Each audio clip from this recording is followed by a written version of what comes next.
Good evening, everyone. Welcome to another episode of Super Deluxe Gamescast. It is Thursday, January 18th. I don't know why I always say it's Thursday. It's like it is Thursday, if people you have not can fucking believe it. like, John, are you sure it's Thursday? Are you sure it's Thursday? You say it every fucking week, and you've been saying it every fucking week for years now. But old habits die hard. What can I say? CJ, was that a Nitro deck I saw? Yeah, I need to pull up something because one of the things I'm playing, I have to remember the name. Oh, is it Prince of Persia? That's right. No, This is a Nitro deck. Oh, I'm glad you asked, Jeff. Oh, yeah, so glad. CJ, please. The Nitro. Are you joking, Jeff? Or are you? No, being, is it like a Steam Deck? I don't.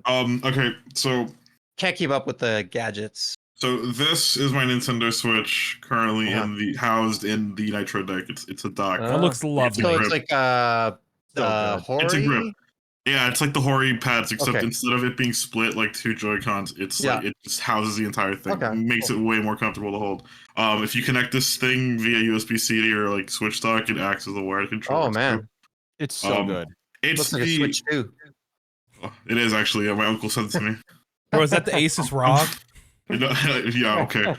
I want to specify. CJ is referring to his uncle at Nintendo. My uncle Nintendo sent me the Switch 2. Do you know how goddamn funny it is that I was a couple of kids' uncle who worked at Nintendo? I saw you posting about that, and that's yeah. That's the Switch 2. Sonic's in the new Pokemon game, guys. All right, you didn't hear from me though. What's the frame rate on the new Pokemon game, CJ? New Pokemon a solid 25 frames. If you that's play good. it like that's a big improvement. If you play it in optimal conditions, and Yeah. I see Brit in the chat. And Brit, I just want to tell you that we all love you very much. It's true. Just thought you should know that. Yeah. Fucking Nitro. You know what? Fuck the Nitro deck. I just want to tell Brit how great she is. I just want to tell Brit how great she is. I don't even have the ability to be mean back as like a tease. I don't have that in my heart. So no, me neither. What's what you're saying about me? Shouldn't I say some fucking nonsense? Brit is the fucking best. I love Brit. She's great. Nice beard, John. I fucking agree. Like, I absolutely like my beard is fucking on nothing point. will get attention in the chat more than somebody complimenting John. like let's fucking like, dude, like this. I thought we had a rule where people weren't allowed to compliment John on the live show. You think all this shit was an accident, dude? Like this was pre-planned. Like, I don't just wake up looking like this. Well, I sort of do wake up looking like this, but I almost wake up looking as good as I do right now. I just have to put a little work. It's easy when you don't have to do any fucking product in your hair. I do product in my beard, Derek. So that's don't fair. Even fucking start That's with fair. Me. That's fair. And I'm talking like I comb this motherfucker. I put a little balm in it. I put some oil. I get out the heated brush. I get the bottoms here. Like, dude, like this shit, Derek, you should know more than anyone else. This shit takes work. Buddy. Yes, it does. It does. You know that. I expect better from you. I expect better from all of you. Yeah. But thank you, Escalator Boy. Yeah, like I don't put any product in my hair. I'm only constantly fussing with it as we do every podcast every week. Someone taught John proper manscaping. Okay, hold the fuck on. Hold the fuck on. I have known how to manscape my beard for years now. Okay? This is something that I have known for a very long time. However, I did teach you to use moisturizer. Fair.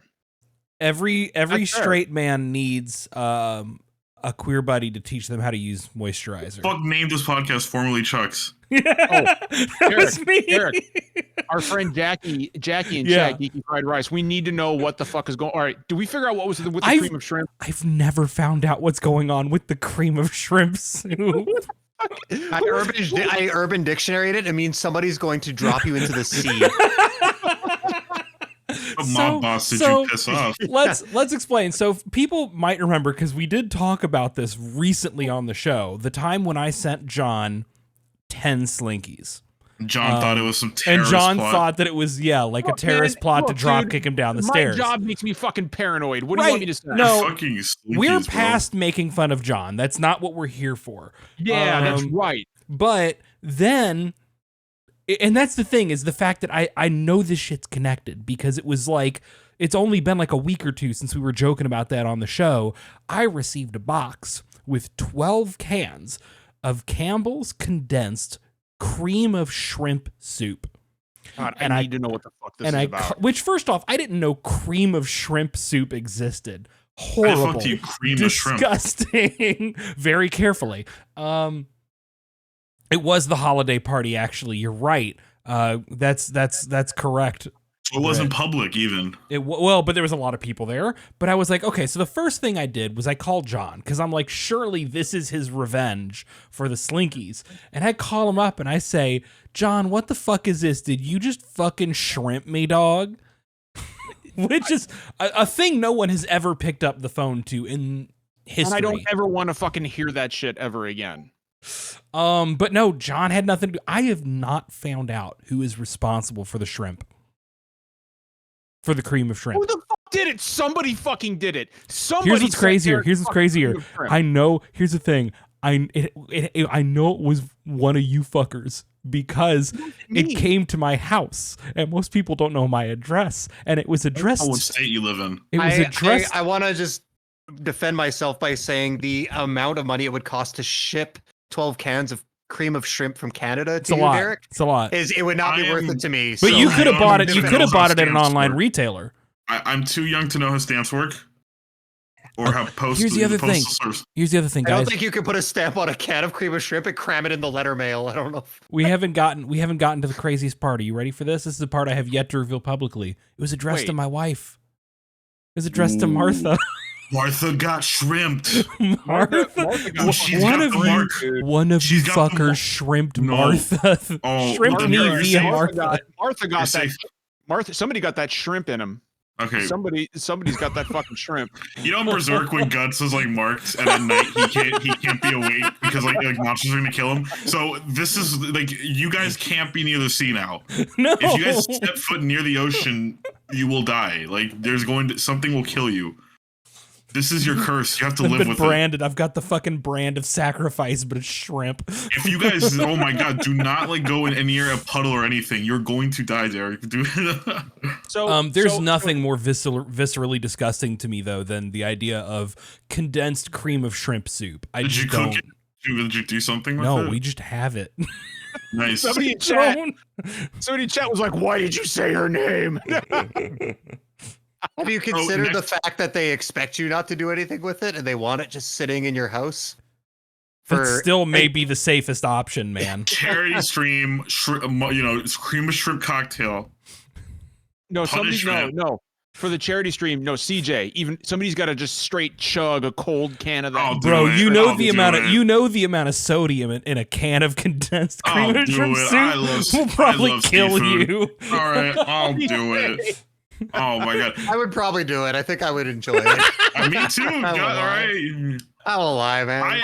Look, Jesus Christ! I will. My body is your communion, Derek. Is the implication that the cream shrimp soup is bad, or is it the implication that it's bad if it's cold? I love seafood, right? Yeah. But something about the concept of a cream of shrimp soup, it's just wrong to me. And that could just be probably the tism. Just like chowder with some shrimp in it. Maybe it could just be the tism. I don't know, but that's a combination of things that's not combinationing in my head right now. Rar says cream of fish. Yeah, I'll one up you, Rar. Cream of fillet of fish. There we go. Let's go.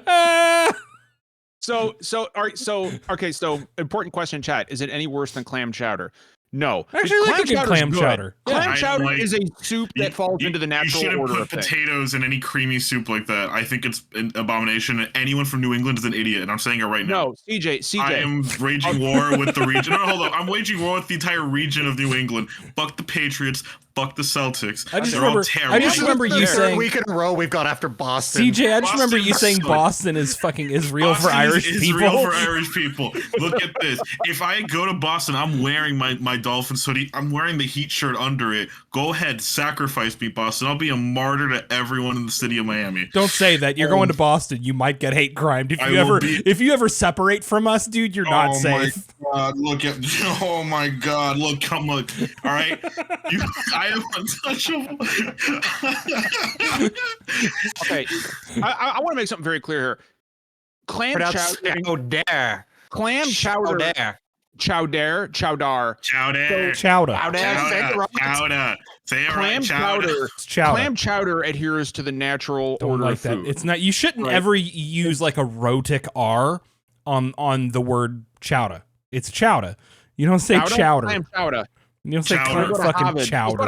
You say it with the soft. You say it with the soft R. Right. You can get some clam chowder at a Harvard. The only times, like, Boston apes don't use the hard R in anything is when they're saying chowder. Shut the fuck up, CJ. What the fuck is wrong with us? Like, I had a whole different gag ready. I had a whole different gag to derail us with. Mine was better. Jackie came in with the fucking cream of shrimp, and this became the gag. I was going to announce a fucking GoFundMe for $665, which people would inevitably figure out is for the Chun-Li statue, but I thought that was like a reference to Final Fantasy 16 patch 6.55, which just came out. No, Jackie, that's the thing. Like, I never announced a follow-up, and the answer is we don't know. I'm just getting ghost shrimp. Derek, this is a fucking threat. You know that. You've been marked. I made the berserk joke already. Yes, you guys can't sleep. You guys can't stay near any bodies of water. Thank God you're inland. Oh my God! I will say I live by the river. I live by the river, I'm dude. not that much inland, dude. Like, you got to remember, I live right by the Potomac. Like, you're fine. You didn't get shrimped. There was absolutely Hold up. in the Potomac. Okay, hold up. John wants to feel But included. you weren't John, when you shrimped. get shrimped, we'll make an entire podcast about you. It's okay. Okay. It's like Jeff with the sesame seeds and me falling off the scooter, man. Everyone wants to be fucking special for a second. Oh. Is this a video game podcast? Yeah, welcome to what is ostensibly a podcast about video games. Although I will say we've made it 15 minutes into this podcast talking almost entirely about cream of shrimp soup. I think that's pretty fucking impressive. Yeah. It's something. It is. I don't know what. There are, however, unfortunately, the Essence SDC stands for shrimp now. I want to point out we lost 3 viewers since we stopped talking about the shrimp. Shrimp and Derek Games Cast. Shrimp and Derek Games Chowder.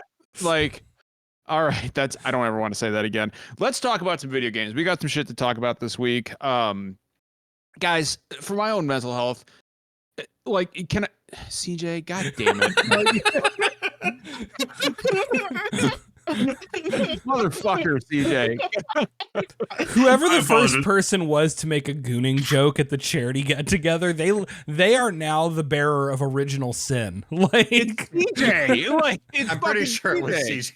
I didn't know what it was. Was it me? No. Yes, CJ. It was probably CJ, if I know that you are in a room with 12 people, right? Or And somebody walks out to me and says, John, somebody in that room mentioned gooning, and now the whole room is talking about gooning. We need to pinpoint the person that did this. I don't need, consider my background, CJ. I don't need to do an investigation. you're back. You're white. You want to blame the one minority in the room. I get it. Absolutely. You got me. 100%. Goddamn, I'm pretty sure it was busting. CJ, that was solid. That was good. Yeah, that was powerful. That was really He's good. always locked and loaded, man.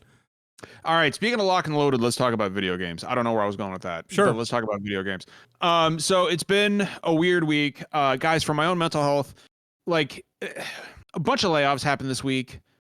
Dude, we're having daily layoffs. This shit sucks, dude. Now it's looped around to being hilarious. Why are there daily layoffs? Why is every single facet of the industry laying off someone, whether it's Discord? I mean, I'll tell you why. I'll tell you why, because during COVID, people didn't fucking think about the consequences of overhiring. And now that people, and now they're like, oh shit, we hired too many people during COVID because we're fucking idiots. And now a lot of these people are going to pay the price for our inability to look ahead.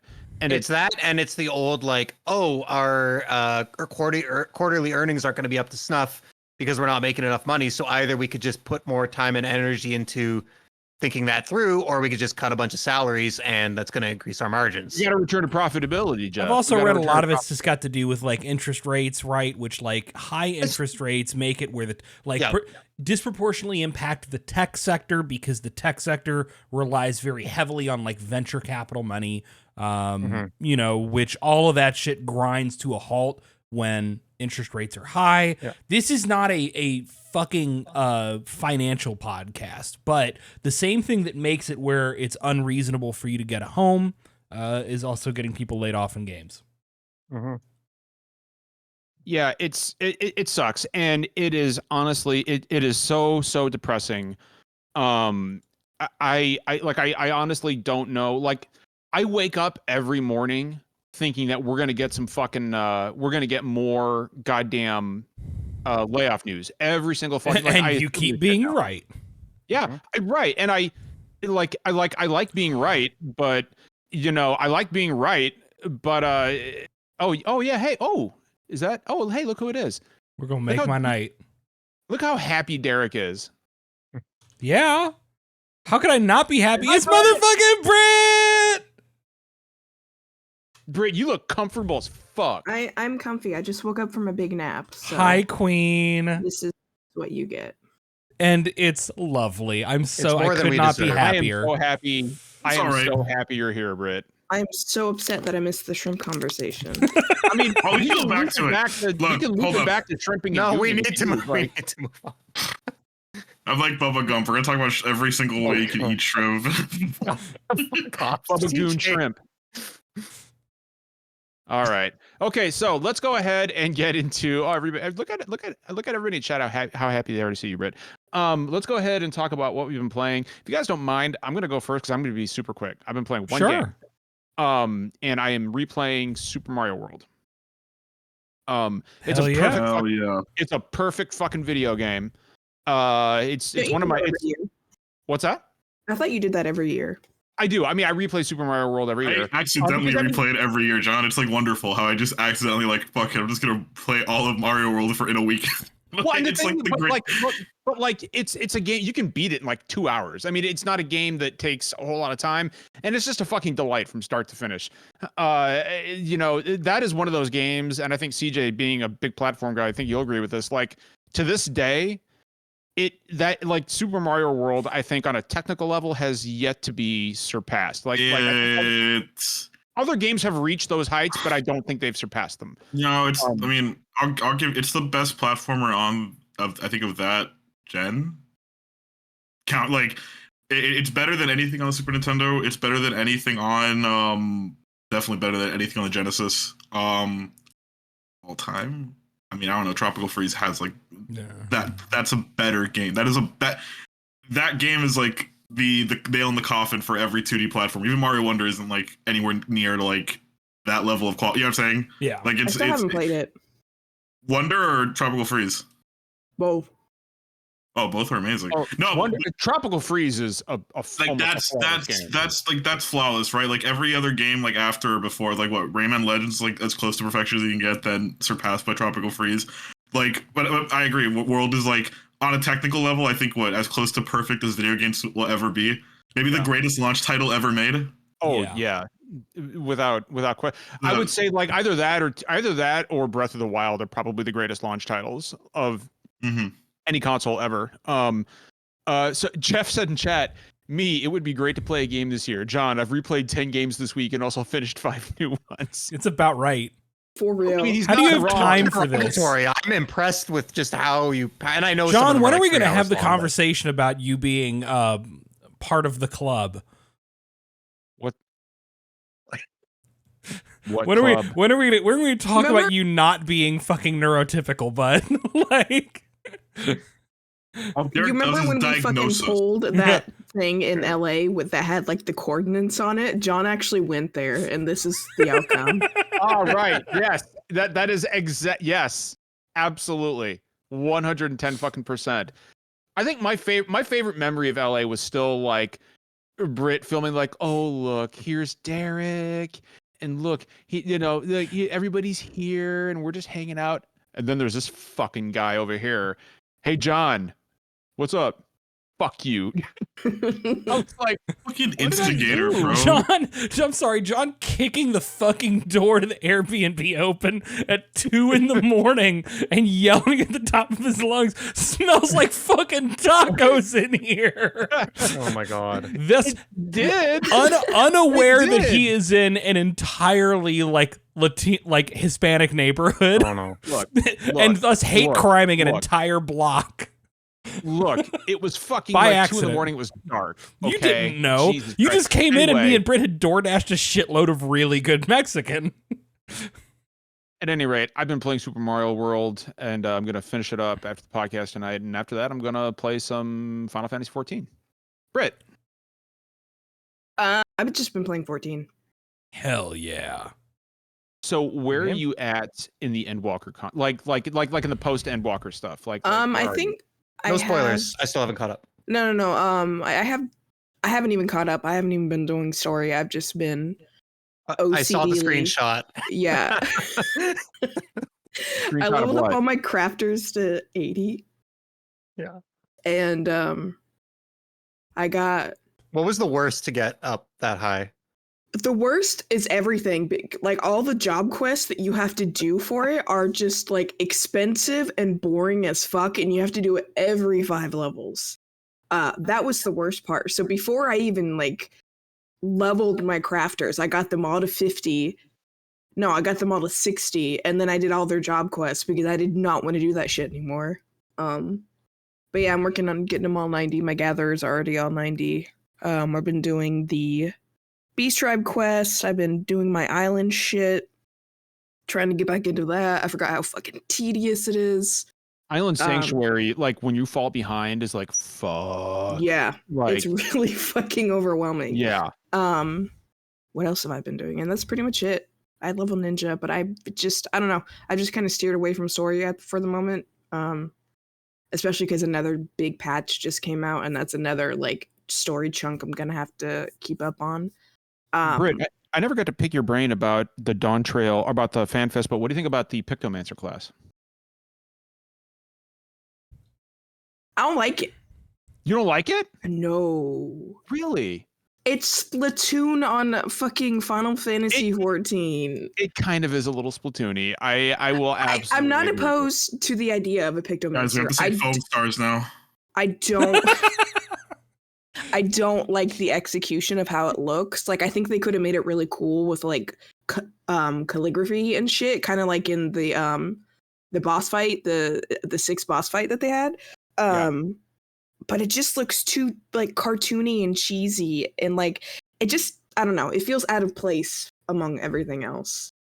One thing I'll say, Britt, is I just you were talking about leveling your crafters and gatherers. I just leveled my so I didn't just level, but I just reached the end of the Splendorous Tool stuff for blacksmith and miner, and I started on it. You want to talk about a fucking soul crushing grind, like blacksmithing your way all the way through the Splendorous Tools took me fucking weeks. Yeah, I can imagine it. Like I'm done now and I'm glad, but like holy fuck. Crafting is really daunting because you level it and then you have to fucking like buy the special master books for it. Yeah. To get like certain recipes. So it's like all the fancy weapons, gear that you can make and everything like that. But in order to be able to do that, you can't just pay money for it. You have to get what's called scripts, gatherers, or crafting scripts. And the only way to do that is through deliveries, and you're only limited to a certain amount of deliveries. I can see Jeff just like, nope, I'm already fucking checking out. Like dead-eyed right now. One of these days I'm going to get laid off because my entire employer shuts down, and I'll finally be able to start Final Fantasy 14. Well, I mean, I'm already at a balance point in the my positives life. and Hold up. negatives. Like I'm already at a point in my life where I hate myself. Like, let's say I wanted to start this game now because I'm buying a PC soon. Oh, CJ, you How the hell do I do it? Really? CJ, Britt, you tell me if you disagree. Britt's been trying to get me to play forever. Poor thing. I think that this game, I think that this game would be like poison to you. Like I do not think all this games are poison to me. What are you talking about? I'm a minority in the game space. Everything's poison to me. That's fair. I think maybe if like somehow you could like matrix CJ with like upload all the knowledge of the game and put him right into the current stuff, there's a chance. But picturing him going through the Realm Reborn stuff with like an hour at a time of unvoiced cutscenes and just text of like nonsense. Oh, hell yeah. And yeah. like just all drawing on all the Final Fantasy lore from like the Super hell like yeah. I just I love bullshit. I don't know. I love terrible things.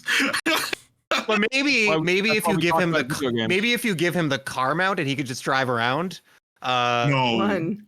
Oh no, there is like a Cadillac mount. MMOs, CJ. Like MMOs for CJ are like the equivalent of fucking like mulch and microplastics. Just You can even CJ. fly on a fucking bed. Like, so No, hold CJ, up. Wait, hold CJ, up, hold up. look up- I gotta look look at the car mount. There's a car mount? Is it the car from CJ, 15? Google right now because I want to see your reaction. It's Google the one Final from Fantasy 15. I know because it came out right Regalia. before I started playing the game. The first thing I saw, the first time I ever loaded into 14, was like 20 of those cars just spinning and Cars. doing donuts around me. driving around. Oh my god. I need Yeah, to see this. the regalia.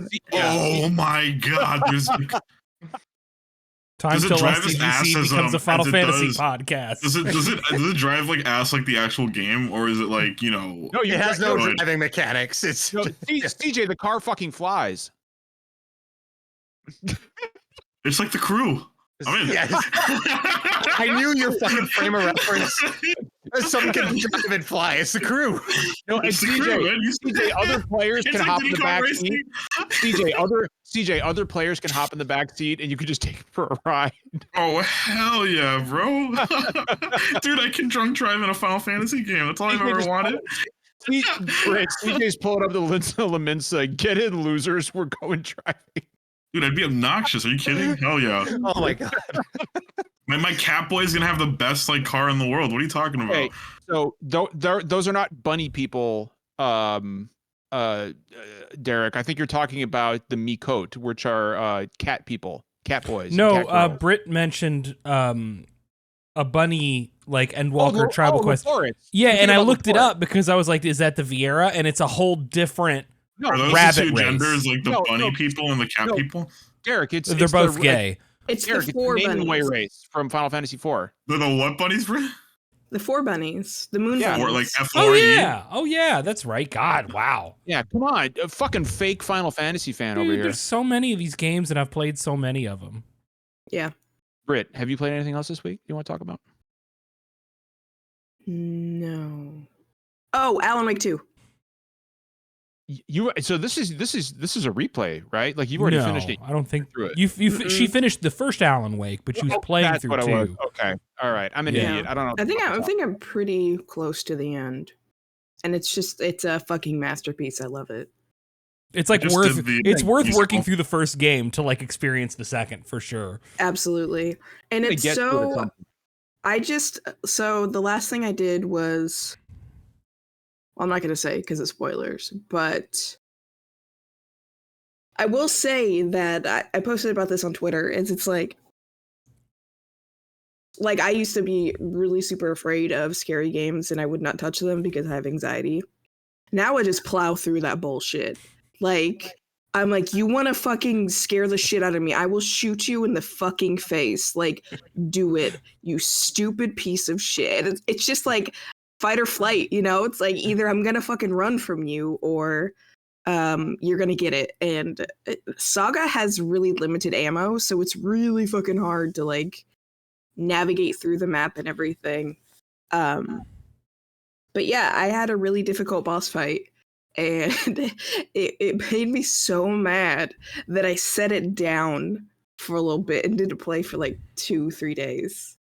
And that was for anybody who's played it, it was how do I put this without spoiling? It was a video game. What kind of area is it?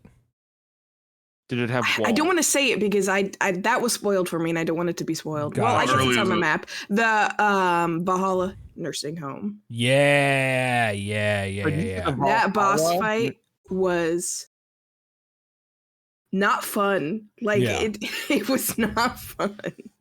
I actually heard that there are like you don't actually play as Alan Wake as much as you do the other character. What was her It's name? like half and You half. just play as Like you half just and play as half? Alan Wake 2. Yeah. It's like Shut half the and half. Fuck up, CJ. He plays Alan Wake too. Shut up, CJ. Jesus Christ. There's evil within too. All right. I want to hear. I'll tell you what I want to hear about because CJ wasn't able to be on last week. This is Let's dive And into this. CJ, you got to play and review the new Prince of Persia. So Prince of Persia and Lost Crown. It's very good. It's a very, very fun Metroidvania, which is weird for me to say because I don't like the genre that much, or at least I'm not as well versed in the genre. That's where it's like a huge, to me, it's a huge sign of like how good the game is, that despite it being in a style you don't tend to like, you were really, really positive on this game. As a platformer, it's incredible. Like, you move so fluidly. As an action game, combat's like really meaty. It's like it feels as good as like any character action game I've played. The exploration's amazing. The accessibility features are like abundant. Everything that's been everything that Ubisoft's been implementing in their major like AAA like action adventure and open world games, all here. So there's a guided mode and exploration based mode. There's a bunch That of was the bad stuff, right? Like pretty like, oh my god, like what's wild is like it's all these sort of like the sort of depth and like just like all this stuff that you would expect in a massive open world game just condensed into like this wonderful 2D like experience. It's insane how packed this game is. I absolutely huge too, right, CJ? The map is huge. The maps are huge. Like I'm saying, like it's like different areas. It's like different areas within one map. I love it. Combat's great. It's hard even on the easiest setting, but like, you know, you'll power along through it. I love the art style. I love the Finn and I talked a lot about it, but like, man, it what a surprise. Same team that did Rayman Legends, which is one of my all-time favorite platformers. If like that's like another one of those games, like the gold standard for a genre. So I'm happy to report that this is an exceptional game, especially like this early on in the year.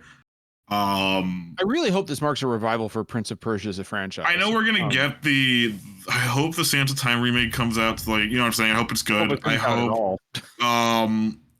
I talked about this on the review. The only Prince of Persia game I played was the 08 game, which I liked a lot.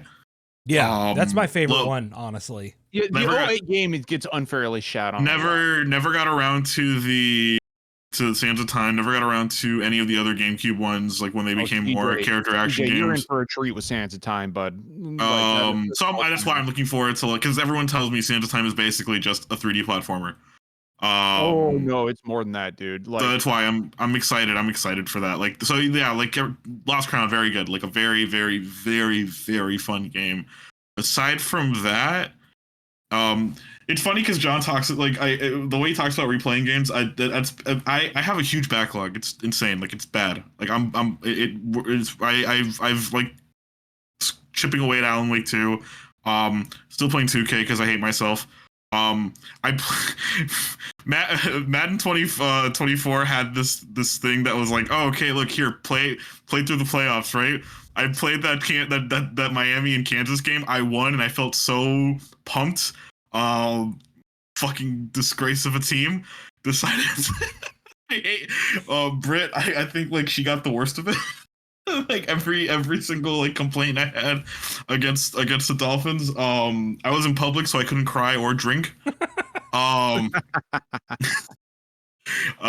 that was so unfair though. Like that was. I was a designated driver. I couldn't, man. Everyone was pissed around me, and I was so mad. I wanted to cry. I don't think you understand. I was like 30-degree weather. I'll show you something to cry about. But so I still have a huge backlog. But the thing that for some reason that's been calling to me is like the Switch's online service with all these retro games. Out of nowhere, I decided to pick something out on the Genesis list, and I am playing Shinobi 3 Return of the Ninja Master. Dude, oh my god, dude, this game is so fucking sick. The best vibes of any like 2D action game I've played from that era. Oh my god, the horse level where you're just running. Dude, oh my god, so fucking good. Insane. I like that every enemy blows up when you kill them. It's so stupid. I love I love all the weird accessibility features. Like you can turn the game to like easy. You can also give yourself 70 shurikens. Absolutely love it. I love it. I love the way it moves. I love the music. I love the art style. I love that like everything's animated in a way where it's like, oh, if you crouch down, your sword's like up like this if you hold it, or Does it make you more excited for that Shinobi remake Sega's doing? Okay, so that's part of also another reason why, because it's like Sega, like Dreamcast Beyond, that's like my expertise with Sega, right? So Sonic, Crazy Taxi, Monkey Ball, all this stuff. But I never played any of their like, Golden Axe never got into, Shinobi never got into, Alex, I played like the Alex Kidd remake, but it's like stuff like that, like where, when they got big, like Rise Star never played, all this stuff. So this is sort of me like course correcting a lot of that. So Shinobi 3, like everyone said it's the best one, so I, on a whim, I'm like, fuck it, let me just see what it's all about. Oh my god. Oh my god. Oh my god, beautiful. Absolutely beautiful. I believe in the power of blast processing. And you know what I'm saying? I believe Sega can fucking cook, dude. Sega truly did what Nintendo did, and at that, oh my god. Love it. CJ, can I bring something up about Prince of Persia real quick before we move on? Yes. I want to point out that I think it's really cool that they included a Farsi voiceover option. Farsi is the language they speak in Iran, which of course used to be Persia.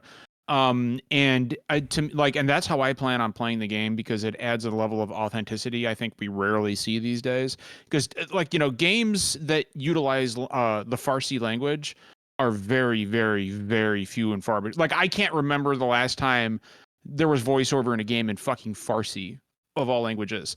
It's incredibly cool that they did that, and that's something that I would love to see more of in this industry going forward. Is games like period piece games, giving us more options to kind of like have the language of whatever time period and country that game was set in, to lend it an air of authenticity.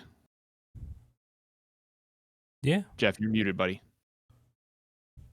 Take a shot. Everybody take a shot. Fucking hell. Everybody drink. I appreciate that everyone always notices when I try to talk, though. I don't find it funny, Jeff. I respect you too much as a friend to laugh at your misery and your pain. My wife is again.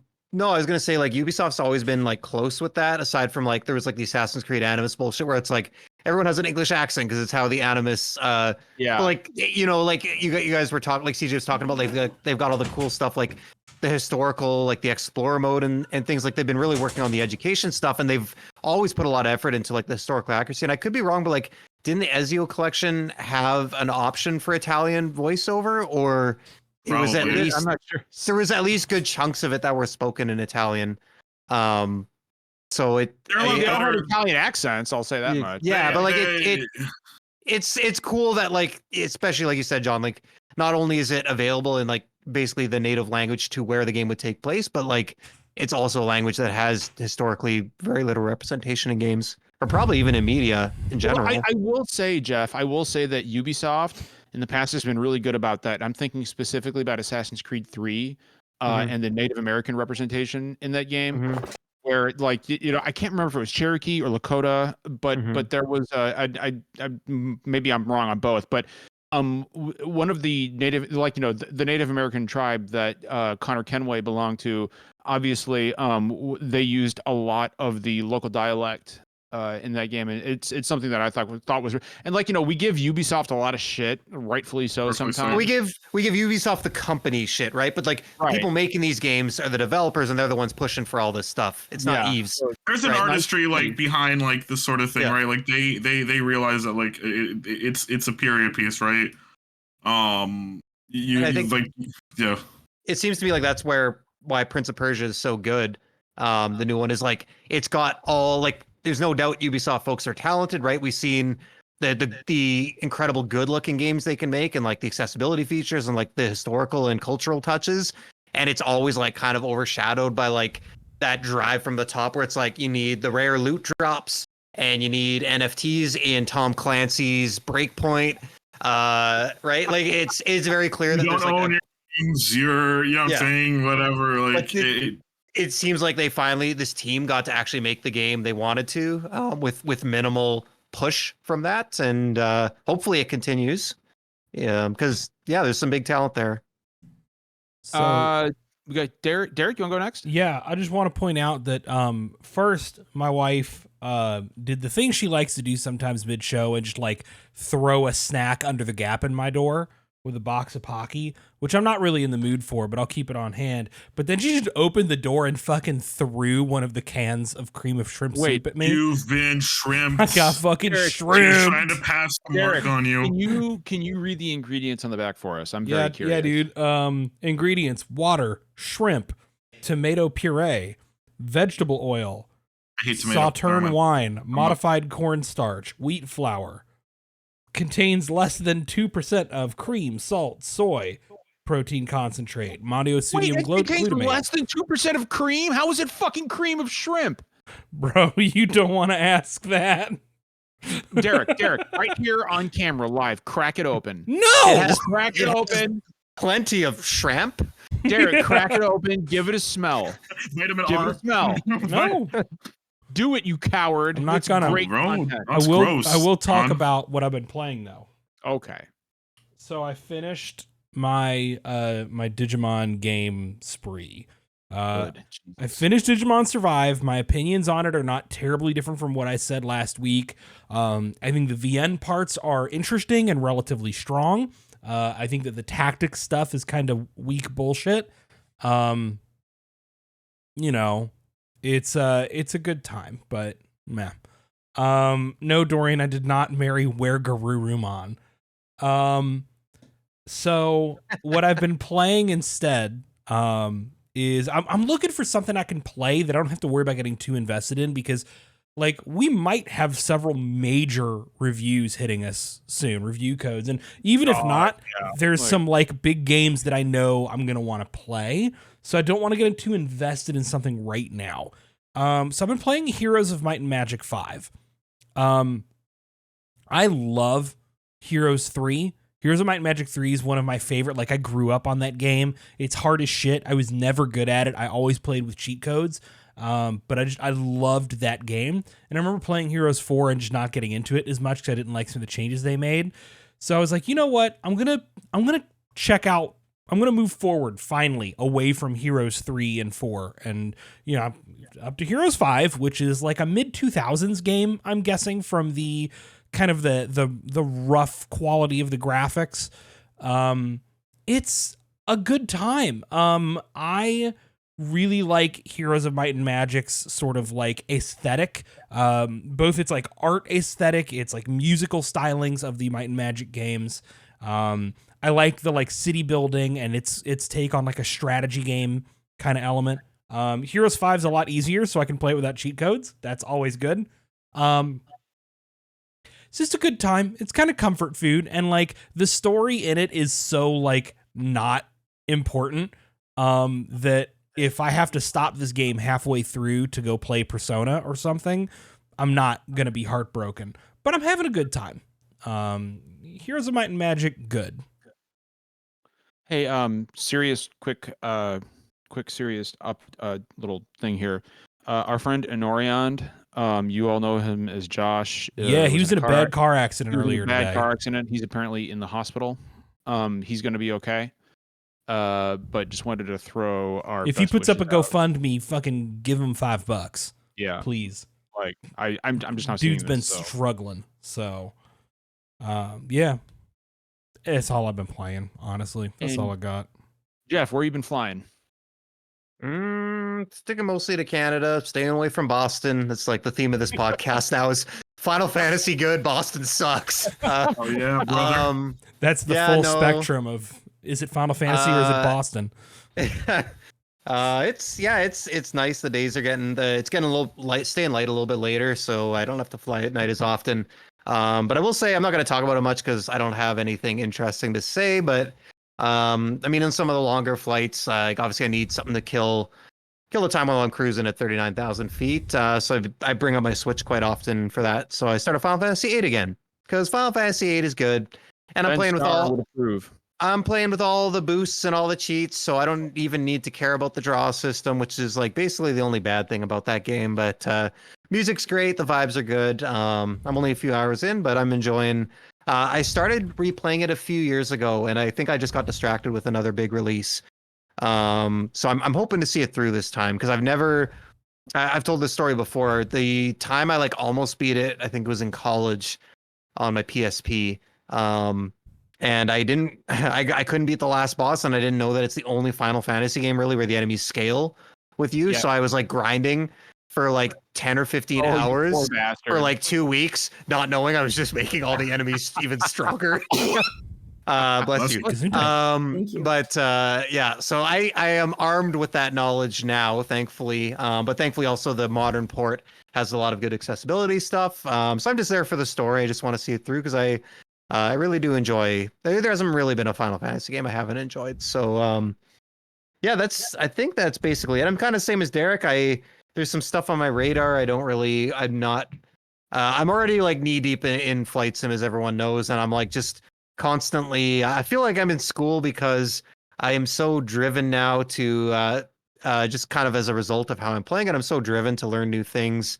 And there's like, I mean, kind of like an exhausting amount of knowledge to pursue out there because it can be really close to the real thing. But yeah, I'm still enjoying it. So that's all I got really. What are you playing it on? I might have missed. 8 I'm playing on my Switch because Okay.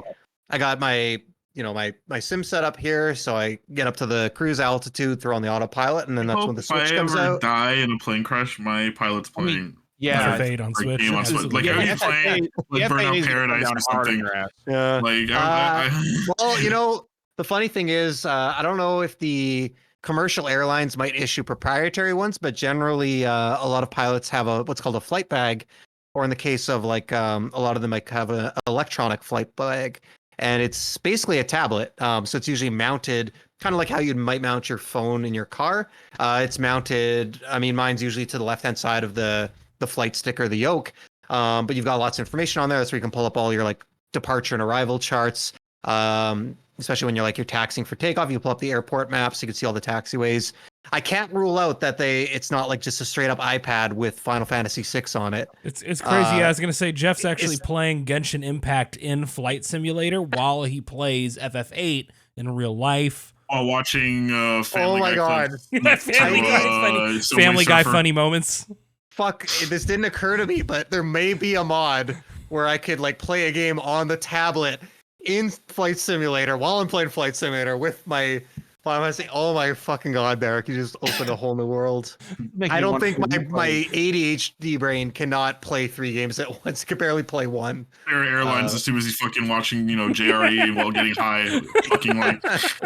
Yeah. This is making me want to play making me want to replay 9 on my Vita. I generally like the old Final Fantasy PlayStation games better on the Vita or the original hardware, simply because I'm not a fan of the AI upscaling in the remasters. It's the fonts, isn't it? Just say it's the fonts. No, it's not. No, it's not even. I the didn't fonts. think there was because at least for 7, like the backgrounds look so blurry. I didn't think there was upscaling. And I'm sorry, no, I was thinking about Chrono Cross. No. Okay. Yeah, no. So what it is the high res models against the blurry background. Yeah, that makes sense. And I get it. It's to be honest, the Switch minimizes it. It's like the bigger the screen, like playing on my 75-inch. It doesn't bother me, but I actually don't mind it because I'm very dumb sometimes, and it makes it very obvious. I remember playing,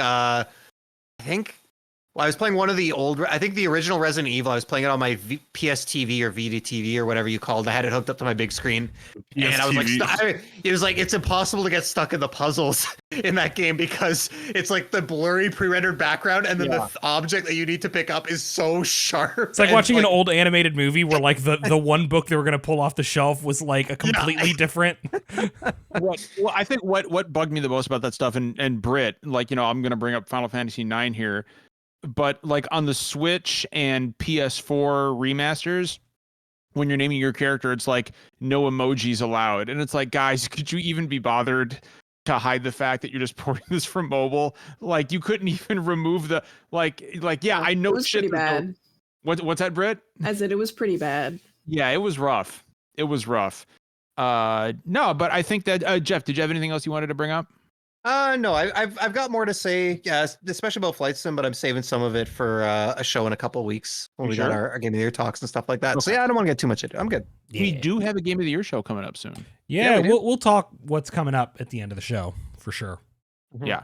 All right, so let's go ahead and jump into a topic here. Derek, what do you want to kick off with? Well, let's start with that Xbox Developer Direct that happened today. It's been a slow news week, but we did get that Xbox Developer Direct today where they went into a couple of upcoming games. We got some release dates on a few things. We got a little behind the scenes info on quite a few things. At least one game we saw some footage of for the first time. I want to say, before we even get into any specific games, Xbox's Developer Direct was very refreshing. For as long as we've spent like bitching about the Game Awards, right? And saying that the only good thing about the Game Awards was like the reveals, and even that was not always great. I really liked the opportunity for Xbox's Developer Direct to actually like spend a little time with developers. It was a developer direct. It wasn't a trailer showcase. Think of how many times you got to see some dev, some artist or some programmer, somebody who would otherwise never get any attention, like flip their monitor around. Just like, I'm sorry, I'm so distracted because there's just so much love occurring with this puppy. That's a lot. It's so good. It's so He's good. such a sweetie. What a baby. But yeah, I just think it was really incredible for Xbox to give a lot of highlight to the developers and to the process of making the games. And I think it makes the show so good. Like, I personally not interested in most of it. But I was like just engaged listening, like you said, to the passion, but also the knowledge. Like, you can tell this is the people that made the games. I don't know why we're subjected to some suit on a stage explaining it to us. Like, I don't know why that has become the traditional model for so many years. Like, this is so much better. I want to hear about it. This is my from favorite the people shit. that made it. This is my favorite shit. And I love this. And every game we talked about got some of this. And that's my favorite part of any kind of presentation. So just like power to Xbox. It was a great format. And it was great. And I've seen a lot of people echo similar sentiments, right? That like, oh my God, it's Dottie. It's now the Pupcast. Yes. That's always been the Pupcast. Who am I kidding? Right. But yeah, so that's, before we even get into games, I wanted to point that out and give a kudos. And before we get into games, I guess I just want to like add one thing. I think like maybe the second half of the show is just, we don't talk about Xbox that much because there hasn't been a lot to talk about the last couple of years, but just another interesting thing I thought, I think it was from today. There was some people sharing Matt Pescatella data in the Discord today. I don't know if there was NDP or whatever the name for it is the now. Circana, yeah, he did like the breakdown recently. Yeah, but I think Xbox. I don't think they saw a big bump in November, or I guess the month Starfield came out. But in December, so just last month, they had, I guess, their best month since 2021 for like unit sales, because I think there was some pretty deep discounts on Series X. But I just think it's interesting, like they're kind of coming off that high. A lot of systems into people's hands, and this is finally looking to be, we've talked about it time and time again, like Xbox has all these projects and all these studios, like where's the games? I'm not going to be surprised if some of these get delayed, but it seems like this is finally the year, as I think this Direct showed, where like they're not all like huge household names, like Hellblade 2 is like it's not Breath of the Wild, like that's not something that maybe has like full mainstream appeal, but like all they need is just to get some games out that are well received and good, and just start building that buzz and building like a good recent library. And I think, I just think it's cool. Like the timing is nice, and I hope it goes well for them, and especially for the people working at those studios. Yeah, absolutely. I mean, it's worth pointing out. Like you said, we don't talk about Xbox much just because it's been a quiet period for them in the grand scheme of things, especially for the kind of stuff we talk about. So like most of the times we brought them up, it's just been in regards to the merger. Thank God that conversation's over at least. But like Xbox is also getting way friendlier to the idea of like, unionization right among their own developers.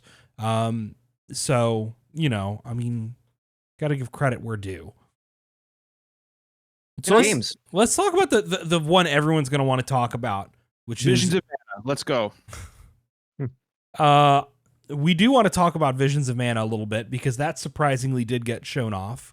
You know what? Look, you brought it up. Let's start with Visions of Mana. That's my fucking boy right there.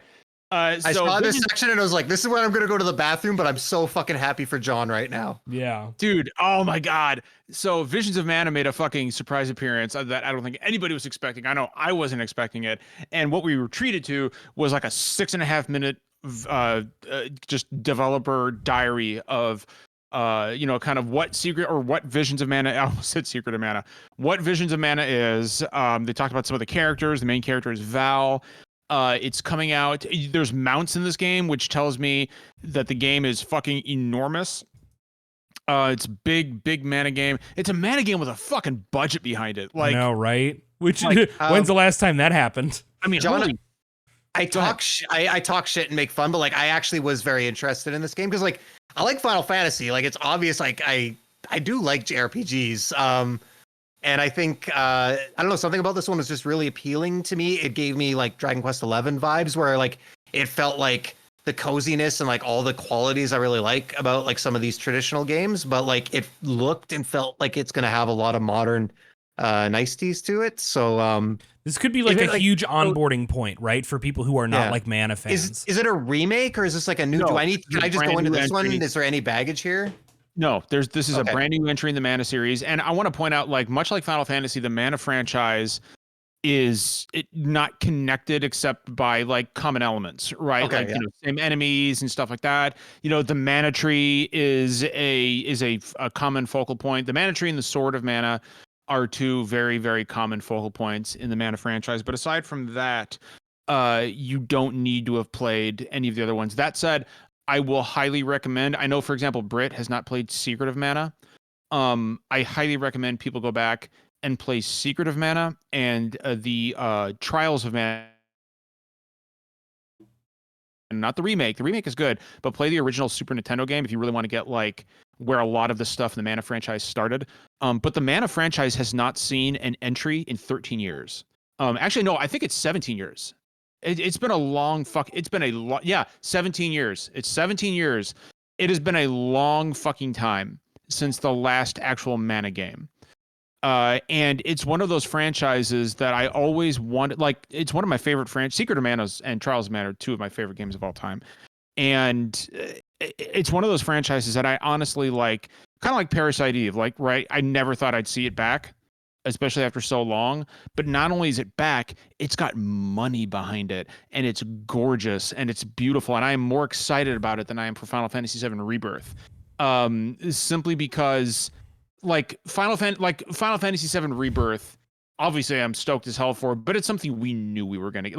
Like Square is never gonna let go of Final Fantasy VII, that universe, right? Like they're never gonna let go of it, and they shouldn't, because it's a huge cash cow for them. But Mana, a new Mana game in 2024 with actual money behind it after 17 years, like that is why I am more excited for Visions of Mana than I am for Final Fantasy VII. Simply the surprise factor of it, and the fact that we haven't fucking seen it in so long. And I could not be happy. It's my most anticipated game this year that I know of. I could not be more excited. It's coming out in summer, which is a great fucking release window for something like this. It's because the Mana games exude like warmth and like, that summer attitude, that spring summer attitude, where, like they're not dark games by any means. They're supposed to be lighthearted, and it just like, oh, I'm so fucking happy. If you haven't guessed already, I am so fucking happy that Mana is back and it's got money behind it, and Square is taking it seriously, and it gives me so much fucking hope for other long lost Square franchises that are just languishing in the darkness, waiting for somebody to pull them out into the light. This has to be the most like, what is it? Because we've gotten how many Square games that have been like made with like $3 of like, worth of like fucking like how many weird like new IPs and like like we got like that like 2 Dragon Quest games that were like made with like $4 in total. Like, don't get me started on like Valkyrie. Why? You get what I'm saying? You get what I'm saying? Or like we had all this stuff in the last couple of years. Geofield Chronicle had like the budget of like a student game in university, and like I thought it was good in its way, but like Infinity Trash died so that mana. Like, So Valkyrie- fucking mana like can come back. CJ, a good example is Valkyrie Profile and Valkyrie Profile 2, especially Valkyrie Profile, are considered to be some of the greatest JRPGs ever made. And so when Valkyrie Elysium was like, I saw that logo and I was like, holy shit. And then I saw the actual game and I was like, oh no. And it was not great. I played it for review and it was not great. This, I'm not worried about. So my fear now is like Dragon Quest 12 is gonna look terrible. Out of just like Monkey's 0% chance. Monkey's paw. You got mana now, John. You happy? Dragon Quest 12 is an NFT. Oh, The only thing, so the mana games are known for having multiplayer, and my hope and the rumor that I've heard is that this will have online co-op. I hope that's true. Because if it has online co-op, Britt, you're playing it with me. You're muted, Britt, but I assume I'm excellent at reading lips, and I'm assuming you said Everybody take a drink. Yeah. I have nothing left to drink. But if there is online co-op, I demand that you play it with me. Will do. Can't believe John's over here making demands of women. You call yourself an ally? Fuck off. That's what I wanted to talk about from the, that's the thing I wanted to talk about from the that's the big thing I wanted. Like, Indiana Jones is cool, whatever. Visions of Mana is where it's at. You know, speaking of Indiana Jones, fucking worst title in the entire world, man. Between Destiny of Great fucking Circle. Dial of Destiny, Destiny of Dial versus like, oh hey, look, you drew an oval, it's supposed to be a circle. Like, stupid titles. I hate Disney so much. Yeah, the Great This Circle. franchise. the first thing I thought of was when Bart's in the remedial class and they're like, now take out your safety scissors and your circle of paper. Indiana Jones looks sick, but like, yeah, it's a bad title. Yeah. But Bad like, title. I trust in machine games.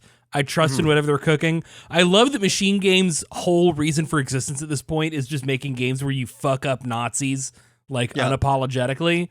I mean, they do it better than anyone, arguably. Yeah, it's company culture at this point, and I respect it. It's weird seeing like 98% Harrison Ford. Okay. Can I say something on this, please? I think it does look like Harrison Ford. It's and just Harrison Ford, but it's not photorealistic. No, Like, hold up. Yeah. No, wait, like- John, hold up. You know what it looks like? Have you guys seen Dial of Destiny? The first 45 minutes have the absolute most atrocious, the horrible like, de-aged. John, oh my god, this somehow looks better than that. Yeah. Oh Go ahead, my John. God, sorry, John, go ahead. So like, it looks like they were like, okay, we got to make this as close to Harrison Ford as humanly possible, but still maintain that 1% deniable plausibility. I mean, I do think they Harrison license his Ford. likeness. I'm going to agree with Yeah, Nick and for sure. chat. Like, they this can't is do not. that if they didn't license it. Yeah. I mean, for sure, but like, there's something like, here's what's weird. Depending on what scene it is, it looks just like Harrison Ford, or it doesn't look like Harrison Ford. It's weird. to me. I agree with John. Like, I just think it's down to like technical stuff. Like, I do think they license his likeness, and it's like, and I'm gonna, like, if you guys don't mind, I just wanted to talk about the game a little bit too, because that kind of ties into what I was gonna say. But I almost would have rather them. I know people like the Avengers took a lot of flack with like the Captain America and stuff, and like Guardians of the Galaxy to an extent, which actually those characters ended up being fucking awesome. But like Star-Lord was like an adjustment for a lot of people, like both in his like presentation and appearance. Because it's like jarring when someone is so iconic. It was like same thing with the young, to go on like the Harrison Ford one. I think Alden in Solo, right, the movie, who played the young Han Solo. It was like everyone's like, well, Harrison Ford is like, but I almost would have rathered that approach. Like, I think once you get a few hours into the game, if like the writing's and the performance is good, I think you can adapt to like, okay, this is the same character, but just played by someone else. I think that over time would be less jarring than constantly being like, it's like 98% of Harrison Ford. Like John's, especially when it's not voiced by Harrison Ford, when it's voiced by Troy Baker. And it also kind of, now that I know that, in certain scenes, it kind of looks like Troy Baker. I thought that initially too. There was like a picture that I'm side by side. I'm like, there's a little bit. And Jeff, I guess that's a great segue into saying, yes, of course, Indiana Jones is voiced by Troy Baker, right? Like, I mean, it's. I love John. So I hadn't seen any of it yet, right? Because I was at work and then I was on my way home, and John was like, guess who's fucking voicing Indiana Jones? And it's like, no context, no anything else. I'm immediately like, oh, well, if you say it that way, it's fucking Troy Baker. And of course it is. Yeah. Like, But but there's a lot of things I like about the game. Like, my initial thought was like, oh, it doesn't look as good as I thought it would for like a current gen game. And then I kind of like reflected on myself a bit. I was like, this is coming out this year. And I feel like that's a lot sooner than I thought it would. I know it's been a long time since Wolfenstein 2, but like, I kind of had that like self-awareness. I was like, I don't want to be part of the problem. Not every game needs to like fucking have 10 or 10 graphics. Like, I hope they made this without crunch. It doesn't need to look that good. Like, it can be a fucking awesome game, and there's a lot I like about it. Like, you guys know, like, I'm not really into shooters and stuff anymore. So this game is like, and I love machine games. Like, at the time when I was still into that stuff, I love the New Order. I didn't play Wolfenstein 2, but like, I respect the hell out of them. Good game. But I was kind of like, oh, I'm like probably not ever gonna play another game from these guys. But like, I love the variety in this. Like, the nature of the IP is so well suited to it. I love that they're really like, especially like you guys said, the developer direct. It wasn't just a trailer. We got a lot of like insight into like the methodology behind the design, and they talked about like puzzles, and they're not even all like required puzzles. There's a lot of optional puzzles, like, and it's something that I like in the Uncharted games to an extent, but I wish Uncharted and Tomb Raider had leaned into more, especially Tomb Raider. That game felt very like, you are Lara Croft just murdering like 5,000 people. Yeah. And there was like tombs in it, but I was like, she's the Tomb Raider. Like, I wanted there to be more focus on that stuff. And I think she wasn't the Tomb Raider until Rise of the Tomb Raider. Even then, it's still up for debate if she actually became the Tomb Raider. But yeah, I love like the trailer really doubled down on like, there was like, I think I counted 2 guns in the whole trailer. Like, they're very like, there's different ways to approach things. I love the whip mechanics. It looks super fun. I hope they're as fun as they look to play as like they look. Yeah, and it's first person, but like they talk about how they like to pull the camera back because you still want to remember that you're fucking Indiana Jones with the classic silhouette and the hat. Yeah. I haven't seen this a lot. Like, there's some games, but the like mix between first and third person, I think the presentation, the way they pull it off here, is really, really interesting and cool. So, Jeff, you know what's funny is I showed the trailer to Vicky, and she was like, "Oh yeah, I'm gonna play this."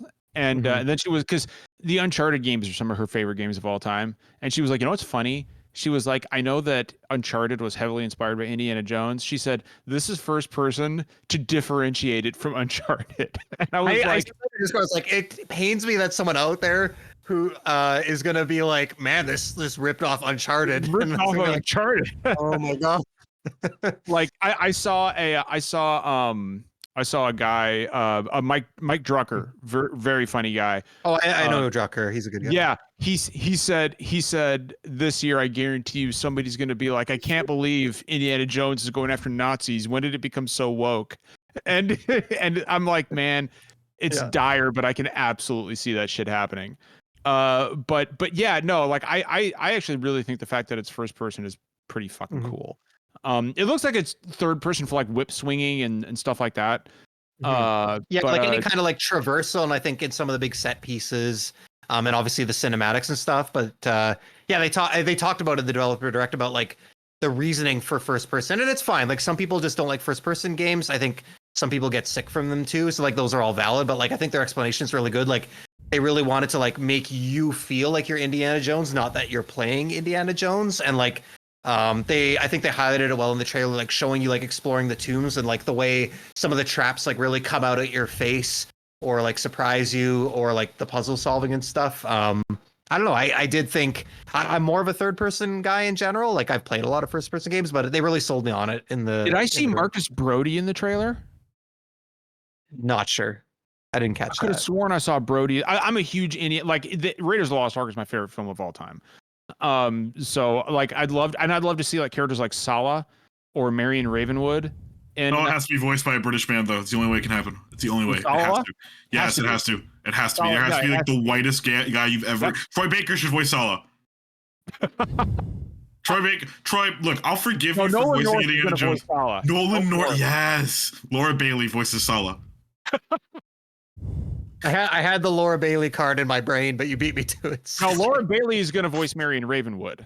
That's who she's going to voice. Bro, you're going to come up with the most fucking vanilla ass game in the world. Vic Mignogna is going to voice Sala. Yes, Don't speak that into existence. Quentin Flynn will voice Sala. That piece of shit. Fucking Ruben Langdon. Yes. Oh, that'd be perfect. That's like, appropriate.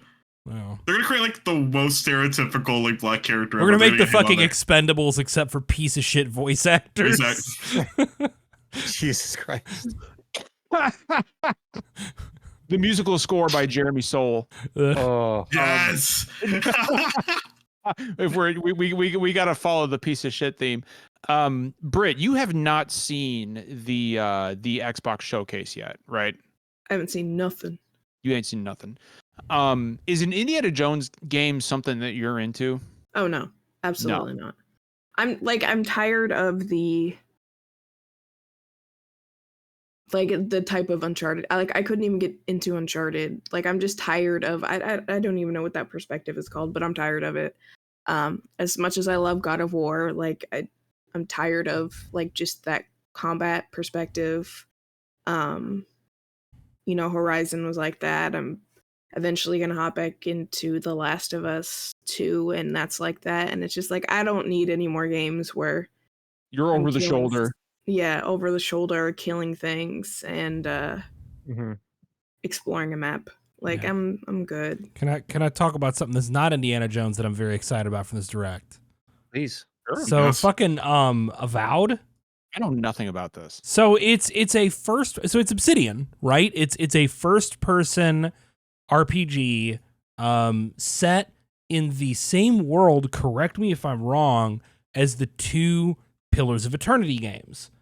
I did not know that. Yes. Really? Yeah. So it's in the same universe as Pillars of Eternity. So I'm trying to see as little of this as possible, right? Because like the problem is by making a Pillars of Eternity like anything related to that, I'm in. You've got me. And I keep seeing this. Every little bit of Avowed I see makes me feel like, is this finally going to be the closest thing to like a Skyrim successor for the people? Right? People like made that joke like derogatorily. I'm like, no, like, And I'm starting to mean it like for real, for Yeah. real. Uh-huh. I mean, nothing is going to be Skyrim just because at this point Skyrim is built upon like mods its own and thing, mods yeah. and like it's Skyrim is at this point like a platform. You can't replicate No. even like vanilla. You can't replicate that feeling. There is no game. Every time I start The Witcher 3, I tell myself I should be playing Skyrim. Yeah. Like, but I think where Derek's going is like Skyrim, but like I love Skyrim, but like I say this facetiously, but like Skyrim but good. Like Skyrim, but Yeah. like yes. like there's kind of like up to its full potential. Like it's deeper. I don't know where I'm going with it, but like I get what you're definitely- saying. It's like yeah, there's like a finely tuned craftsman. You know what I'm saying? yeah. I love Skyrim, but it's like the stay on the seafood theme for tonight. It's like the Red Lobster of like that, like that kind of game. And yeah, Avowed is like especially like the combat. Like I think they were the wand combat I had not seen, and it's like nice to see wand combat in something that's not Yeah. a Turf Wizard game. They're leaning into this being like a big high fantasy, very colorful, very like magical, very flexible sort of, and like good. There's a lot of grim, edgy fantasy out there, and I'm not didn't they always do that with against Kingdoms it. of Amalur? Yeah, but that was just like a mid-ass Fable clone. It was pretty mid. If I Yeah. remember. Obsidian's a team that like at this point they do not need to prove that they know what they're doing, right? Because they also did that Outer Worlds, right? That was Obsidian. That was Correct. actually Their Fallout. I have not was played their- that. And I probably should. Yeah, that was their Fallout. So yeah, like they did Outer Worlds, and it was it was probably like a better Fallout than Fallout. anything Fallout has been. And like this looks like they're just going after Skyrim, right? Like giving us the Skyrim sequel that Bethesda's never going to. You'll play Elder Scrolls 6 in 2032. You know what I mean? But yeah, just like I look at this and it's lovely, and I feel so happy to see a studio like Obsidian succeeding and getting to make big ambitious projects. What else was at the because I didn't watch full disclosure, I didn't watch the showcase itself. I watched the trailers for Indiana Jones and Visions of Mana. I skimmed it. I There didn't wasn't a have time ton because there was afterward. that. Aside from what we've talked about, we got some time with Hellblade 2 and an official release date in like May, I think it is. And digital Yeah. only. Digital only, $50. I think that rips. I think so. Yeah, I'm willing to I put think up with digital only if it means good prices. Well, the thing is, like, I don't give a shit about because digital I only. saw a bit of talk about it in the Discord, and it's like the digital only and physical, like whatever. I don't care what format people prefer. I Yeah. get why people like physical copies of stuff. I also get why people prefer digital. Like, it's a personal preference. But like in this case, it wasn't like there was like reason behind it, right? It's like physical distribution, like the process behind shipping and making physical copies adds expense. And I genuinely believe that like things that are direct to consumers, digital delivered, in that way can save money. And if they can pass those savings on, I think it's also great. And like, it's something that maybe some of these games won't get made if they don't have that option. So this is like a topic that we should get into like hardcore another time. Yeah. I feel like because like you're kind of nailing on something really important, which is like as games become more and more expensive and games have like stayed $60 forever and only just broken into 70, and of course there's all this monetization stuff. If going direct to digital can save a lot of money on manufacturing and shipping and logistics, like that could be a way that gaming maintains its current price point rather than shooting up to $80 or $90 for these, because I mean, if we don't do stuff like that, like you could be looking at $80 Spider-Man 3, $90 Spider-Man 3. So, yeah, I don't know.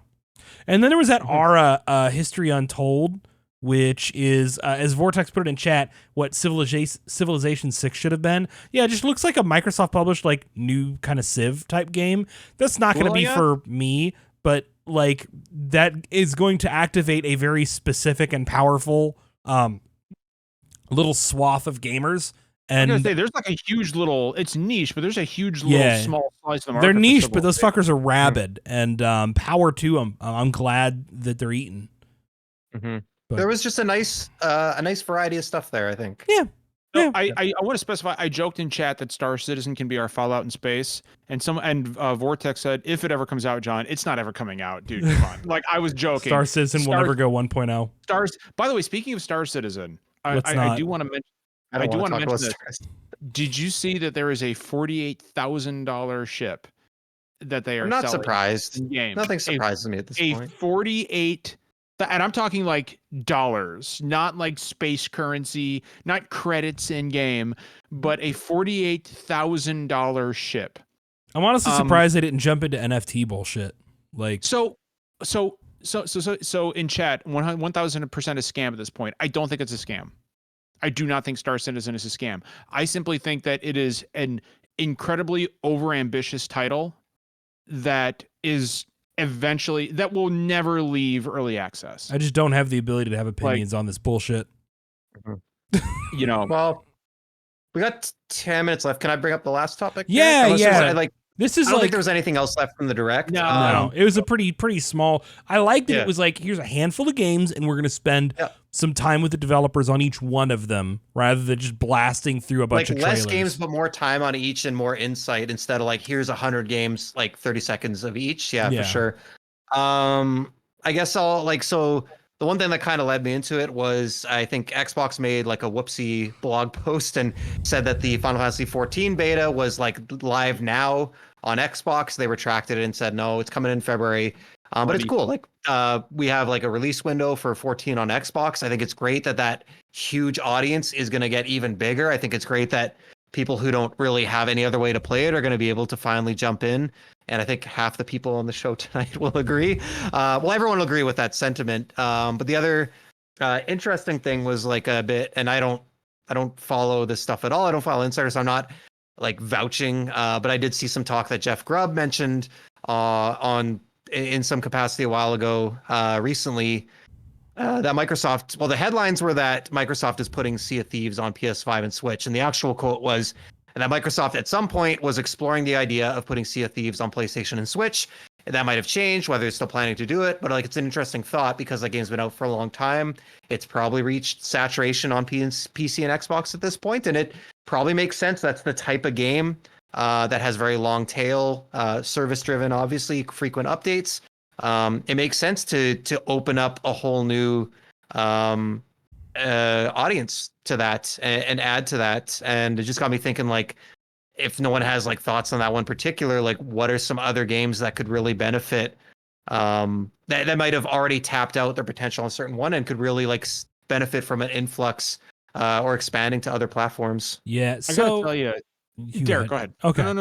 I was gonna say, so like obviously, and I want to keep this realistic, right? Because like we Right. know that Nintendo is never gonna put their shit third party. No. Like that's just never going to happen.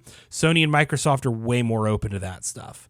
And also like recognizing, I think that as we see Sony starting to put more of their games on PC, for example, and Microsoft occasionally putting titles on, Switch and on PlayStation, which, especially now that they own like Bethesda and now that they own Activision Blizzard, I'm sorry, but like a lot of these games are going to end up coming to other platforms.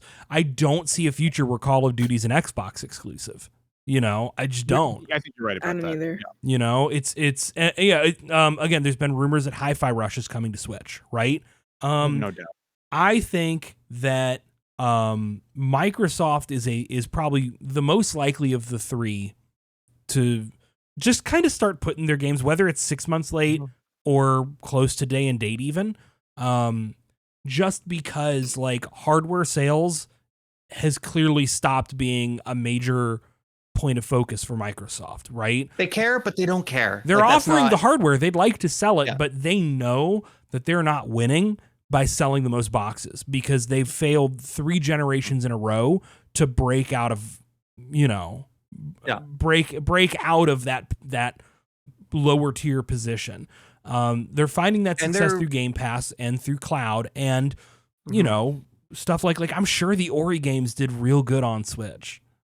I think Yeah. it's a perfect platform for it. Like, Yeah. I'm sure and I they think did. they're like they have a lot of experience there. Like, I mean, I know Sony's had like the Vita and stuff like that, but really Microsoft for a while now has basically had their stuff on 2 platforms. Granted, Windows is a Microsoft platform, but like PC and Xbox have coexisted for at least like a decade now when they really started putting most of their titles on both. And I think they've seen that like one doesn't really come at the cost of the other, right?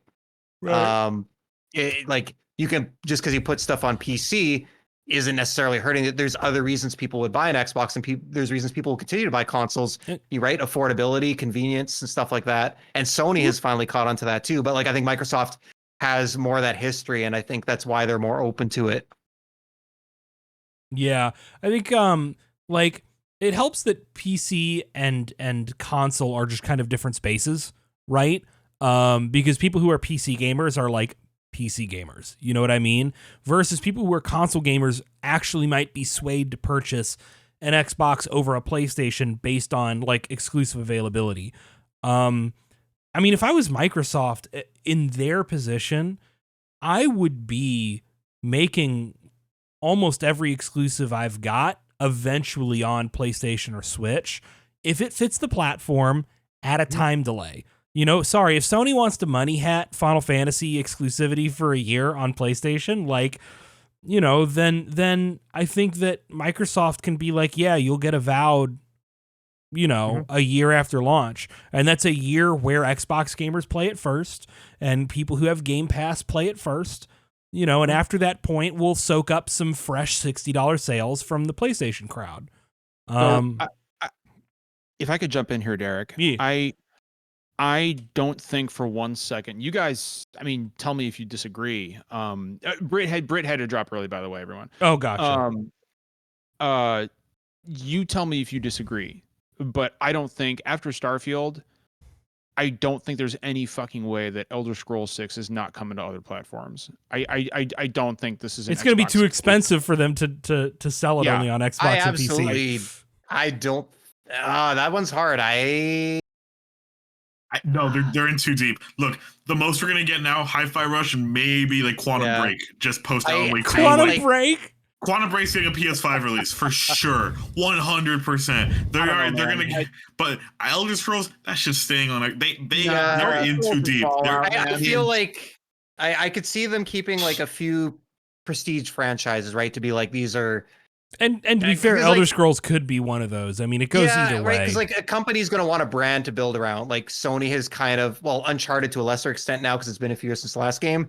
Their brand right now is very much like Spider-Man, God of War. Right, you see it in like their little And intro studios video. Final Fantasy now is so entwined with Microsoft's been like the big ass Gears of War guy and in some random car on a stage, and but like they've been trying to like work on that, right? And I think you're always going to want like.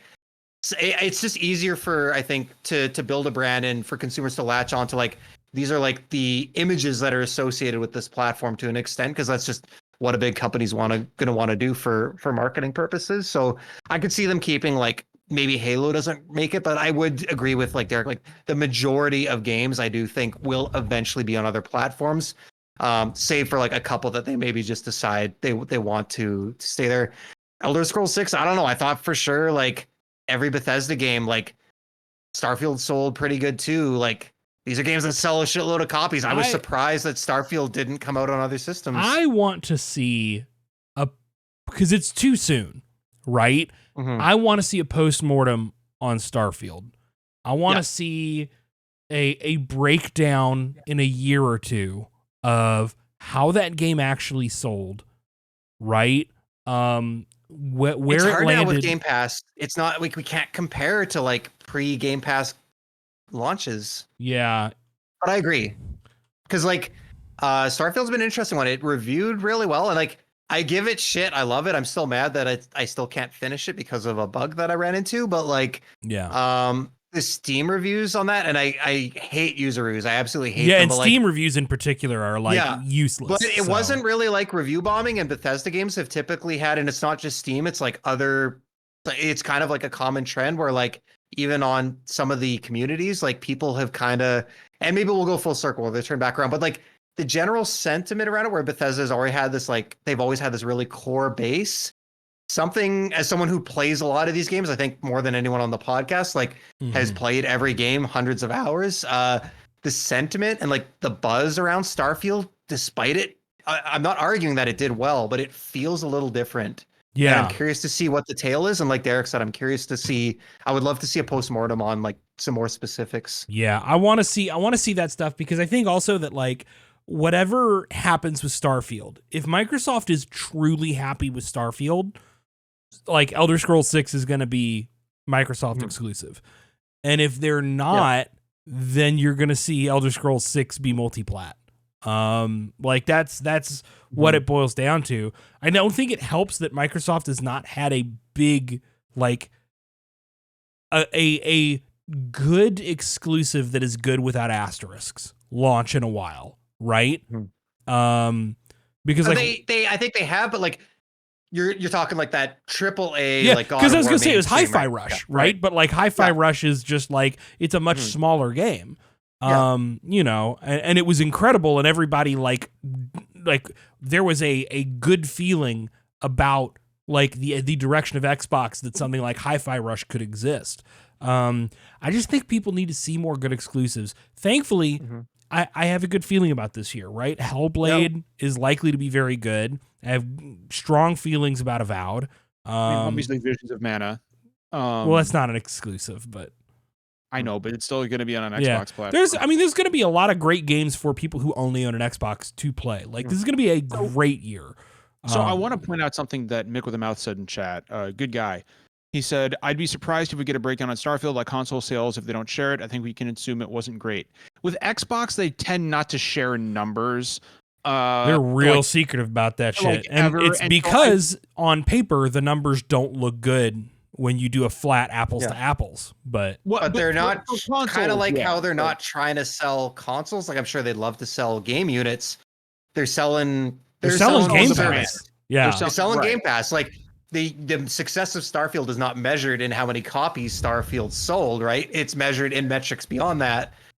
Including like Game Pass subscribers, like how long people are playing Game Pass, how they're engaging with like add-on content, like when the DLC comes out eventually, and that's like people like CJ that are buying like the premium editions of stuff to get early access, but not actually owning the game. No shade, like power to people, but I think that's exactly where like the strategy of just release it exclusively on it, like put your exclusives on Xbox, put your first party stuff on Xbox and PC, put it on Game Pass, and then a year later drop the like definitive edition for $60 on everything.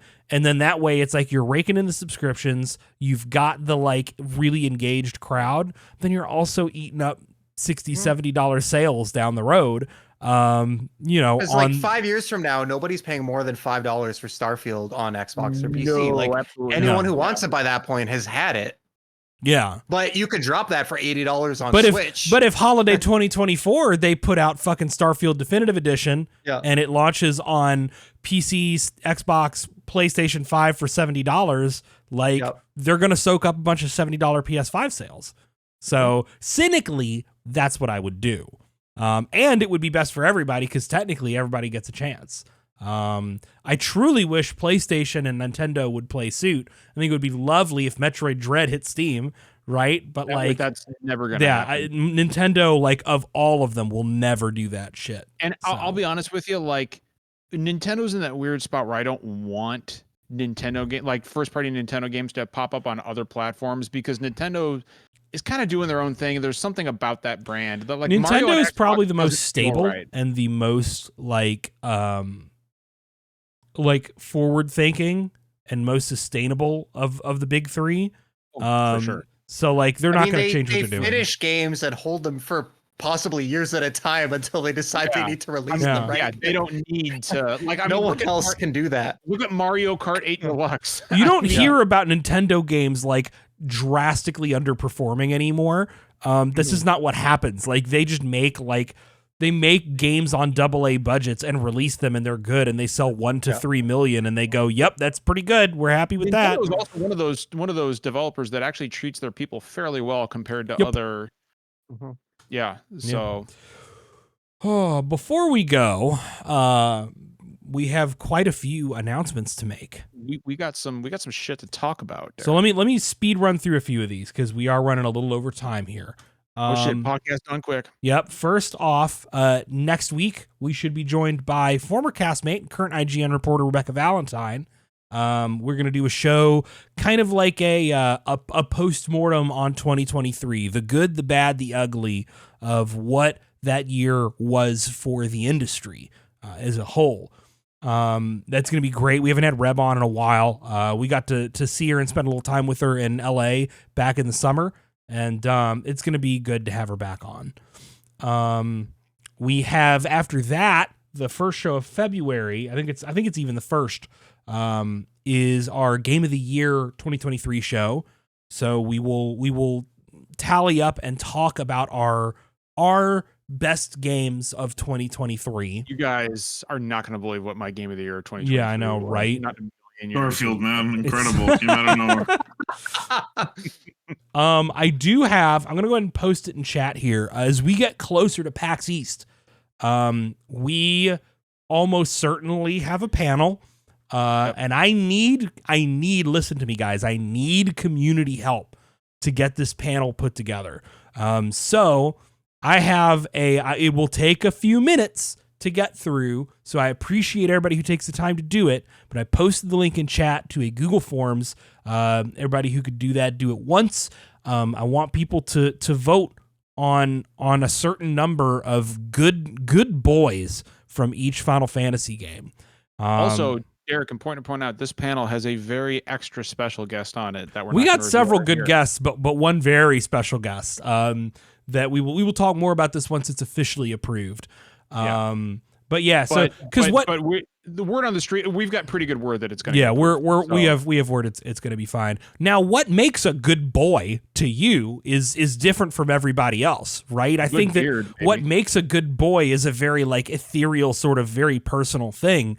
It's in the eye of the beholder. But if you go in and have strong opinions about some boys, you can vote on up to X number per game of who you think the best boys in those games are and help us shape a panel on good boys in Final Fantasy. I want to point out that Derek called me and said, "John, have I missed any good boys?" And me being the Final Fantasy connoisseur that I am, You I caught did, one or two. You caught a couple of good Rufus boys. Shinra was a huge. I'm not omission. putting Rufus Shinra on there, but Fuck off. almost all the games do have an other Dude, box. people thirst over fucking Rufus. Are you serious? Oh no, He's Rufus not a actually. good boy. Yeah, but okay, I did put Rufus on there actually. But yeah, look, there's an other box. You can type in if I miss somebody. I just tried to get the most likely reasonable picks. It doesn't matter. Do the form. And then there's the usual stuff. Our Discord is like almost or over 400 at this point. I think it's It's over over. 400. I think it's over 400 It's a little bit over strong. 400. Fantastic, heavily Which is moderated fucking place. wild to think about, for I know. right? Like, Fantastic, heavily moderated place for like gaming and other like media discussion and general hangouts. Very safe place for folks of marginalized identities. We have a very active mod team. We are very hardcore about this shit, and we act. Now we haven't had to really deal with much meaningful trouble. But you know, we have acted when we've needed to. And then as a final reminder, you can support us either with subs on Twitch or with a few bucks on Patreon. That helps us afford to fly multiple people out to events like PAX, where we can interview cool indie developers and network and make connections to make the show grow, or replace faulty equipment. We will never gate content behind Patreon. We will never charge you for content, but you can help us get places and do things. And that's greatly appreciated. That's what I got. That's the housekeeping. real quick, on the PAX thing, I want to say, if you see us, if we have any members of our community who are going to PAX and you see us wandering around, Just please approach come us. say hi. Just approach us, man. Yeah, like I do hugs. Come we've hug had. me. I remember Like- it's so funny talking to John Eric Bentley, the voice of Barrett, and him talking about like seeing us at PAX before we had him on and being afraid to come up to us because we Yeah, looked like which we is were on such of a weird. mission. And it's like, Yeah. no, like, No, and dude. when even like an actor, a relatively famous actor, is saying like, man, y'all looked like you were too busy for me to come up to you. I don't want that to be the vibe. Come say hi to us. Come talk to us. And if you don't have a safe place to hang around with during an event like PAX, remember that you're also always safe around us. We've made sure that quite a few people at these kind of events have a safe place to flock to when they don't Like, feel full safe. disclosure, I'm a big fucking dude, and I will fuck up someone Yes. if they're trying to screw with you. So So that's the PAX talk. I've actually had to almost do that in the past, Derek, as you know. Yeah, Um, we've solved I've- some security concerns for I people literally had to play bodyguard to someone. multiple times. yeah. I remember. Yep. So So if you need seriously though, Derek's right. If you need a safe space at PAX, please come hang out with us. yeah, Because you've got one. I got a quick shout out I want to give. yeah. I think it was really cool. It was shared in our Fantasy Critic League on our SDGC Discord server, but our good friend RarDK64 basically everything to us. Twitch Yeah, mod, The head of the community, basically. Discord architect, Discord manager, got a live shout out on Easy Allies on their Fantasy Critic thing. So Kyle Boston was there, Brandon Jones. They shouted out our good friend Rar by name, and I just think Rar does so much work. He doesn't I want to remind none of us get paid for this shit, Yeah. and I am continually amazed, especially like even just as a software developer. Rar writes a lot of bots. That's what the shout out was for. He wrote I think the official bot for the fantasy games site, which is played by a lot of people, thousands of people.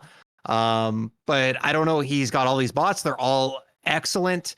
He's always present in our Discord, like John Always said, like present. helping make sure it's a safe and welcoming space for people, but also making sure on a technical level that things work, organizing events, and does not get like we're on here every week, just our dumb faces just spouting absolute nonsense, but that Discord server would have burned to the ground a long time ago if it wasn't for him. And that's like, for a lot of us now, that's a big community for us. That's my only online presence and my only real connection, aside from the slideshow every Thursday, to other people online is through that Discord server. So just want to say a big shout out to him and thank you so much for everything you do.